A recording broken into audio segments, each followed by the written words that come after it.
አድማጮቻችን ተመልሰን መተናል። ቀጣይ ርዕሰ ጉዳይ ላይ ትኩረት እናደርጋለን። አሁንም ከአውሮፓ ሻምፒዮንስ ሊግ አንወጣም። በአውሮፓ ሻምፒዮንስ ሊግ በአሁኑ ሰዓት ሊጉን እየመራ የሚገኘው ሊግ ፌዙን አርሰናል ነው።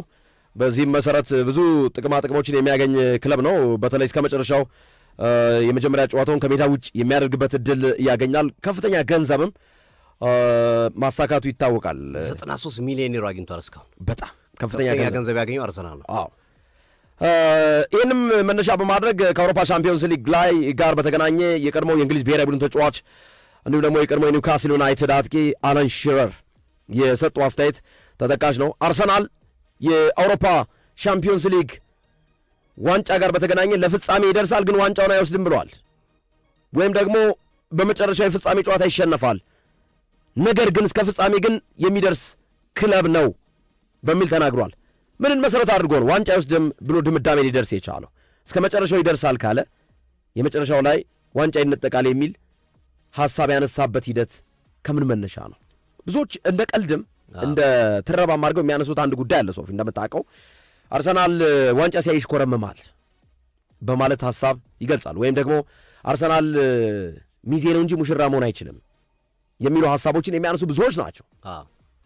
እና አለን ሽረር ምንን ግራውንድ አድርጎ ነው? ምንን መሰረት አድርጎ ነው? ምንን መነሻ አድርጎ ነው ይህንን ሐሳብ ሊሰነዝር የቻለው? የዘንድሮ አርሰናል በጣም አስፈሪ ነው። ባየር ሙኒክን አሸንፎ የመጣ ነው። ኢንተር ሚላንን በገዛ ሜዳው ደምስሶ የመጣ ቡድን ነው። አትሌቲኮ ማድሪድን አፈራርሶ ደግሞ እነዚህን ትላልቅ ቡድኖች የሚያሸንፍበት የጎል መጠን ሰፊ ነው። አሳምኖ ያሸነፋቸው ጨዋታዎች ናቸው። አሁንም አንደኛ ደረጃ ላይ ነው። ስለዚህ በምን ምክንያት ነው አለን ሽረር ይህንን ሐሳብ ሊሰጥ የቻለው የሚለውን እንዳስ እውነት አርሰናል የዘንድሮ አርሰናል ዋንጫ አይቶ የሚሽኮረመን ቡድን ነው? በዛ ስሜት ነው ብዙዎች እየተረዱት ያለው? የቀድሞ አይነት አርሰናል አቋም አለው የዘንድሮ አርሰናል ከቡድን ዴብዝ አንጻር እና ከተለያዩ ምክንያታዊ ሐሳቦች የተለየ አይደለምን ወይ? እስኪ ይህንን ነጥብ እንዳሰው በዝርዝር እናንሳው። እሺ ግርምዬ፣ የአለን ሽረር አስተያየት ከሙያዊ ሐሳብ ይልቅ ወደ ስሜታዊነት ወደ ምኞት የተቃረበ ነው። ምኞት ነው የሚመስለው የሐሳቡ የአለን ሽረር ሐሳብ። ምክንያቱም ወይ ካልክ ወይ ዋንጫ አይደርስም፣ የማይደርስበት ምክንያት ይሄ ነው። ወይ ደግሞ ዋንጫ ይደርሳል ካልክ በፍጻሜ ጨዋታ የሚሆነው እናያለን የምትልበት ሂደት ነው እንጂ ሊኖር የሚችለው ዋንጫ ይደርሳል ግን አያሸንፍም ዋንጫውን የሚለው ሐሳብ ብዙዎች ይሄ ምኞታ ነው እንጂ ትንታኔ አይደለም እያሉ ይገኛሉ። ያው ያነሳው ቅድም ያልከውን ነገር ነው። አርሰናል ዋንጫው ጨዋታ ላይ ኤክስፒሪየንስ የለውም ነው፣ ልምድ የለውም ነው። ልምዱ አናሳ ነው፣ የልምዱ ደረጃው የቀነሰ ነው። ተጫዋቾቹ እንዲህ አይነት መድረኮችን የማያውቁ ናቸው። ስለዚህ ያንን ሊያሳኩ አይችልም የሚል ሐሳቡን ነው እያስቀመጠው አለን ሽረር። የቀድሞ ኒውካስል አጥቂ መሰረት ተጫዋች ሆኖ አለን ሽረር በዚህ ሐሳቡ ላይ ሲያነሳ የአርሰናልን ጠንካራነት አልክድም ይላል። ጠንካራ ቡድን ነው፣ ግን የአውሮፓ ሻምፒዮንስ ሊግ የሚያሳኩ ቡድኖች 2-3 ሞክረው ነው በአራተኛው ምናምን የሚሳካላቸው በሚል ያነሳል። ለምሳሌ ፓሪስ ሰን ጀርመን ፍጻሜ ደርሶ በባየር ሙኒክ ተሸንፏል። ሲቲ ፍጻሜ ደርሶ በቼልሲ ተሸንፏል። የመጀመሪያ የሻምፒዮንስ ሊግ ዋንጫ ያሳኩ ቡድኖች ከማሳካታቸው በፊት በነበሩት ዓመታት 1-2-3 ተጠግተው እየተመለሱ ነው ከዛ በኋላ ዋንጫውን የሚያነሳው የሚል አስተዋጽኦ እና ይህንንም እንደ አንድ ምክንያትነት ያነሳል። ባንዴ አርሰናል ለዋንጫ ደርሶ በእርግጥ አምና ግማሽ ፍጻሜ ድረስ መጥቷል፣ ግን አንድ ስቴፕ ያርጋል ዘንድሮ ለዋንጫ ይደርሳል። ቀጣይ ዓመታት ግን ዋንጫ ሊወስድ ይችላል። በዘንድሮ ውድድር ዓመት ግን የኤክስፒሪየንስ ጥረት አለ፣ ጉጉት አለ፣ መሰል ነገሮች አሉ። የሚገጥሙት ቡድንም ፍጻሜ ጨዋታ ላይ ሊያገኟቸው የሚችሉ ቡድኖች ልምድ ያላቸው እንደ ባየር ሙኒክ፣ ባርሴሎና፣ ሪያል ማድሪድ አይነት ቡድኖች ሊሆኑ ይችላሉ የሚል ሐሳቡን ነው የሚያነሳው እና በዚህ ምክንያት ላይደርስ ዋንጫ ይደርሳል ግን ዋንጫውን አያሸንፍም የሚል ሐሳቡን ነው ያስቀመጠው። በነገራችን ላይ አርሰናል ከዚህ በኋላ በሻምፒዮንስ ሊግ 6 ጨዋታ ነው የሚያደርገው ከሮቤ ካይራት አልማቲ ጨዋታ በኋላ 16 ውስጥ ደርሶ መልስ፣ ሩብ ፍጻሜ ላይ ደርሶ መልስ፣ ግማሽ ፍጻሜ ደርሶ መልስ፣ ከዛ ፍጻሜ ነው። 16 ውስጥ አርሰናል ወደድንም ጠላንም ትንሽ ቡድን ነው የሚያገኝ። ምክንያቱም እርስ በርስ ተጫውቶ ተዳክሞ የመጣ ቡድን ከዛም ደግሞ አንደኛው ነው ስለወጣ አድቫንቴጅ ስለሚሰጠው ወረድ ያለ ቡድን ነው የሚያገኘው። ስለዚህ 16ቱን በቀላሉ ይገባል ተብሎ ነው የሚጠበቀው። ከ8ቱ ጀምሮ ዕጣ ነው የሚሆነው ወይም ሩብ ፍጻሜ፣ ከሩብ ፍጻሜ ጀምሮ ዕጣ ነው የሚሆነው። ግን አዌይ ነው የሚጫወተው የመጀመሪያውን ጨዋታ። አርሰናል አሁን ባለው አቋም የትኛውንም ቡድን አዌይ ገጥሞ ሜዳው ላይ መጥቶ ውጤት የሚያስተካክል ቡድን ይመስላል። ለዛ ነው ይችን አለን ሺረርም ይችን አስተያየት የሰጠው። ኢቭን ግማሽ ፍጻሜ ላይም ደርሶ መልሱ ላይ በኤምሬትስ በጣም ጥሩ ስለሆነ ቡድኑ ይላል ያስቀምጣል። በኤምሬትስ አርሰናል እያሳየው ያለው አቋም ጥሩ ስለሆነ ሁሉንም ጨዋታዎች ከሜዳ ውጭ አድርጎ ስለሆነ የሚመጣው ሜዳ ውስጥ ማስተካከል ስለሚችልና ሜዳው ላይ ያለው ብቃት አርሰናል ጥሩ ስለሆነ እስከ ፍጻሜ ድረስ ይደርሳል። ፍጻሜ ላይ ግን የኤምሬትስ አይነት ድባብ አይደለም የሚጫወተው። ፍጻሜው ላይ የሚያገኛቸው ክለቦች ግማሽ በግማሽ ስቴዲየሙ እኩል ነው የሚከፈለው። ስለዚህ ኤምሬትስ ላይ የነበረውን አድቫንቴጅ ሉዝ ሊያደርግ ይችላል። ከሜዳ ውጭ ደግሞ አርሰናል ዘንድሮ ጥሩ አይደለም በሚል እንደ መከራከሪያችን ነጥብም አንስቶ አለን ሺረር የሚናገርበት ሂደት አለ። ስለዚህ እነዚህ መሰረት ባረገ ነው ሀሳቡን የሰጠው አለን ሺረር። አድማጮቻችን ምን ትላላችሁ እናንተስ? ያስኬዳል አለን ሺረር አስተያየት? እስከ ፍጻሜ ይደርሳል፣ ፍጻሜ ላይ ግን ዋንጫውን አያነሳም። ገሎ ማዳን ዘይቤ የሚባል አለ በአማርኛ ብሂል አይደል? እና እንደዚህ አይነት ዘይቤ ነው የሚመስለው አነጋገሩ። መጀመሪያ ያድንሃል፣ ከዛ መልሶ ይገላል። ዋንጫ ይደርሳል፣ ግን ዋንጫውን አያነሳም። እነዚህ ምክንያቶች ናቸው ያስቀመጣቸው። አንዳንዶቹ ይመስላሉ፣ አንዳንዶቹ ግን የማይመስላውን ኤክስፔሪንስ የሚለው ልምድ የሚለው ጥያቄ የሚያስነሳ ነው። ግን ዋንጫ ያነሱ ተጫዋቾች አሉ እዚህ ቡድን ውስጥ፣ በአርሰናል ቡድን ውስጥ ነው። እንደ ጋብርኤል ጄሱስ አይነት፣ ቪክቶር ኮረሽ አይነት በተለያዩ መድረኮች ላይ ዋንጫ ያነሱ፣ ራይስም ጭምር በዌስትሃም ዋንጫ ያነሳ ተጫዋች ነው። የኮንፈረንስ ሊግ ዋንጫ የዋንጫ ኤክስፔሪንስ ያላቸው ተጫዋቾች አሉ እዚህ ቡድን ውስጥ።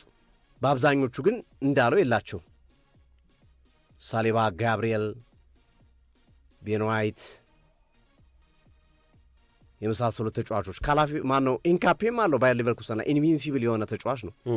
ስለዚህ እነዚህ ተጫዋቾችን የሚሰጡን ጥቅም ትንሽ የረሳ ይመስለኛል። ሂንካፔ፣ ጋብርኤል ጄሱስ፣ ራይስ፣ የኮሬሽ ዋንጫ ያነሱ ተጫዋቾች ናቸው በነበሩባቸው ክለቦች ከዚህ ቀደም። ስለዚህ ኤክስፔሪንስ ቀላል አይደለም። ጋብርኤል ጄሱስ እንዴት አድርጎ ቡድኑን የሚያነቃቃ አስተያየት እንደሚሰጥ እያየ ነው። ግርሜ ጎል አስቆጥሮ ወጥቶ ስለ እሱ ጎል ሳይሆን ሲያወራ የነበረው ስለ ቪክቶር ኮሬሽ ጎል ነው። እሱ በማስቆጥሩ በጣም ደስ ብሎኛል። ቀጣይ ደግሞ ከሃቨርዝ መጥቶ ያስቆጥራል። ይሄ ነው አየህ፣ የዋንጫ ቡድን ውስጥ ያለ ዋንጫ ያነሳ ተጫዋች ይሄ ነው። ሌላ ተጫዋች ቢሆን ስለ ራሱ ጎል ማስቆጠር ነገ በቋሚ 11 መግባት አለብኝ። ለምሳሌ ዋይን ሮኒ ትናንት የሰጠው አስተያየት ነበር አይደለ? ምንድን ነው ያለው? እኔ በሆን ጋብርኤል ጄሱስን ቀጥታ መልበሻ ክፍል ገብቼ የማንቸስተር ዩናይትድ ጨዋታ ላይ ቋሚ 11 መግባት ፈልጋለሁ ነበር ምለዋል።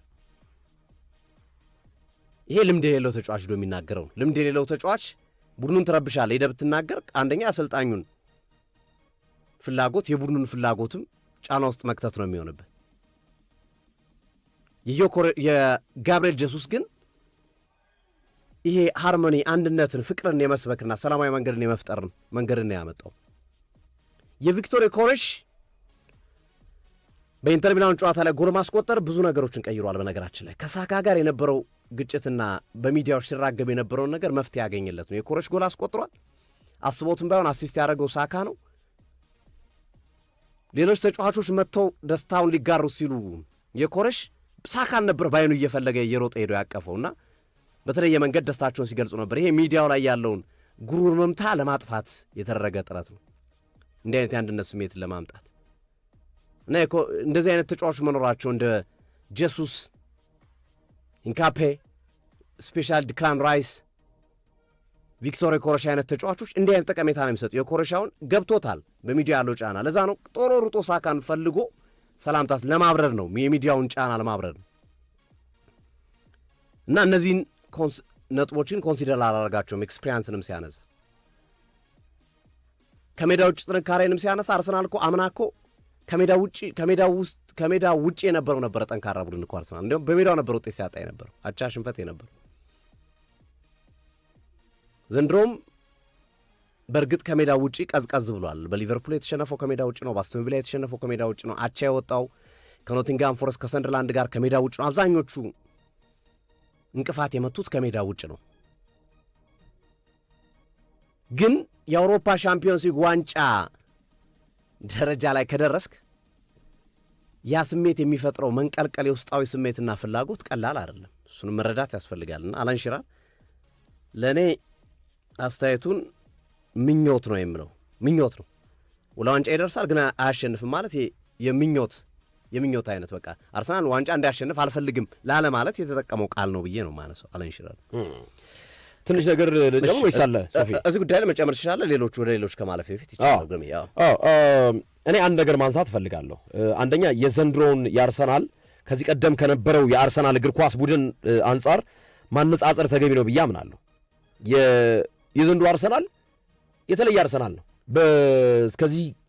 እስከ ዛሬ ከነበረው አርሰናል ሚዛን የምንመዝነው ከሆነ ስህተት ውስጥ እንዳይጥለን ስጋት አለኝ። የዘንድሮ አርሰናል በብዙ ኳሊቲዎች፣ በብዙ ጥራቶች፣ በብዙ መመዘኛዎች ፍጹም የተለየ አርሰናል ነው። አንደኛ የተከላካይ ክፍሉ ጥንካሬ ዲፌንሲቭ ስትሬንግዝ የምንለው ምንም ጥያቄ በሌለው መልኩ አርሰናል ዘንድሮ የተከላካይ ክፍሉ ወርልድ ክላስ የሆነ የተከላካይ ጥምረት ነው። ሳሊባና ጋብርኤል ማጋሌስ በተለይ ያ ማለት በክሊንሺት ደረጃ ራሱ ከሪዮ ፈርዲናንድና ቪዲች ቀጥሮ ሁለተኛ ደረጃ ላይ የተቀመጠ ጥምረት ነው የሳሊባና የጋብርኤል ማጋሌስ ማለት ነው። ስለዚህ ዲፌንሲቭ ስትሬንግዝ የተከላካይ ክፍል ጥንካሬው አርሰናልን በዘንድሮ የውድድር ዓመት ልዩ ያደርገዋል። ባለፈው ዓመት አርሰናል ሲታማበት ከነበረው ጉዳዮች መካከል ተከላካይ ክፍሉ ወንፊት ነበር፣ ያፈስ ነበር። የዘንድሮውን የአርሰናል ተከላካይ ክፍል ጥሶ ለመግባት ብዙ ፈተናዎች፣ ብዙ መሰናክሎች አንድ ቡድን አልፎ ካልሆነ በጣም ከባድ ነው። ስለዚህ ዲፌንሲቭ ስትሬንግዙ የተከላካይ ክፍሉ ጥንካሬው አርሰናልን ለየት ያደርገዋል። ኦቨርኦል ባላንሱ እንዲጠብቅ አድርጎታል። በአጠቃላይ የቡድኑ ሚዛን እንዲጠበቅ አድርጓል። የዘንድሮን አርሰናል በባለፉት አይነት አርሰናል መነጽሮች ማየት ተገቢ እንዳልሆነ ለማሳያ ነው።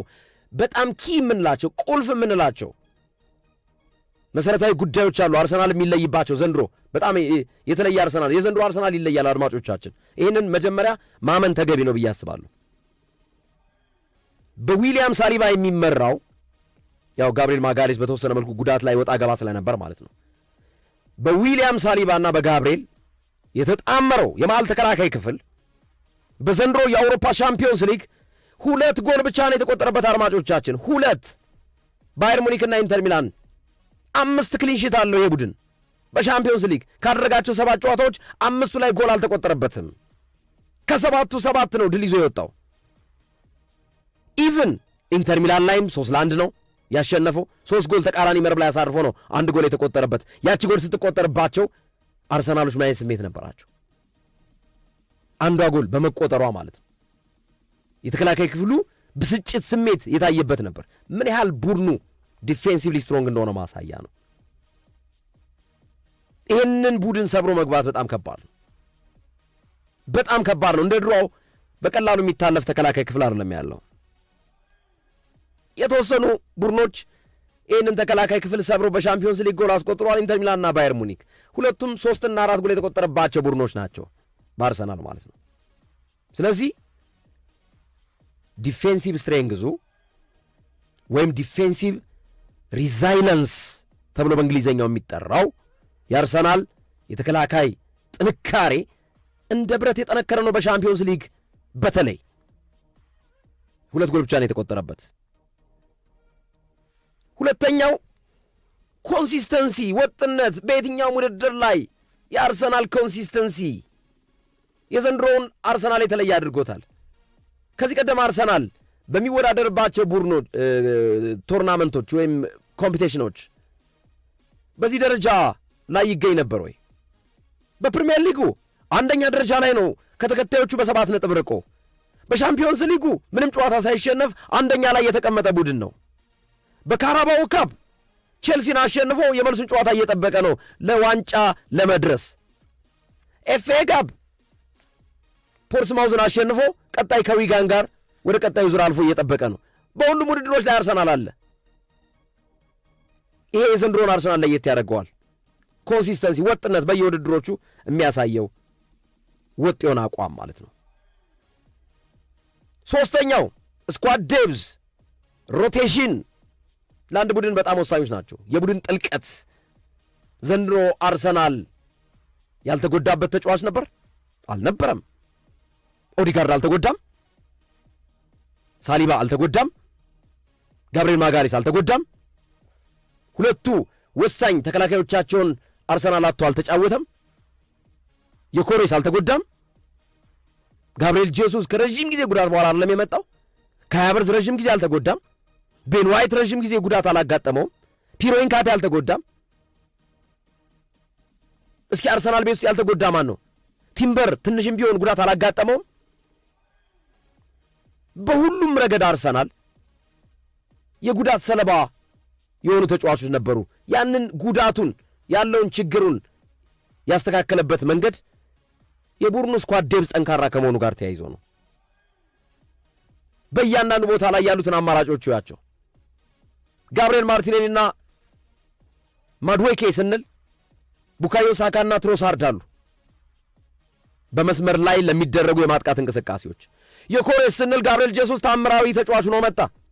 2 ጎል በሻምፒዮንስ ሊግ ያስቆጠረ ተጫዋች ነው፣ ያውም ኢንተር ሚላን ላይ ሳንሲሮ ላይ ሄዶ ማለት ነው። በአማካኝ ቦታ ላይ ያሉትን አማራጮች ያቸው ኦዲጋርድ፣ ኤበረቼ ኤዜ እንደውም ቦታ ጠፍቶ ኢታን ዋኔሪ ኦቨርቤንች እየሆነ አስቸገረ። በዚህ አርሰናል ምናልባት የመጨረሻውን ዋንጫ በሚያሳካበት ዓመት ወደ ማርሴይ እንዲሄድ ተደረገ። ስለዚህ ስኳድ ዴፕዙ ከባድ ነው። ተከላካይ ክፍል ጁሪያን ቲምበር፣ ሪካርዶ ካላፊዮሪ፣ ቤን ዋይት፣ ስኬሊ፣ ሳሊባ፣ ማጋሌስ፣ ሞስኩዌራ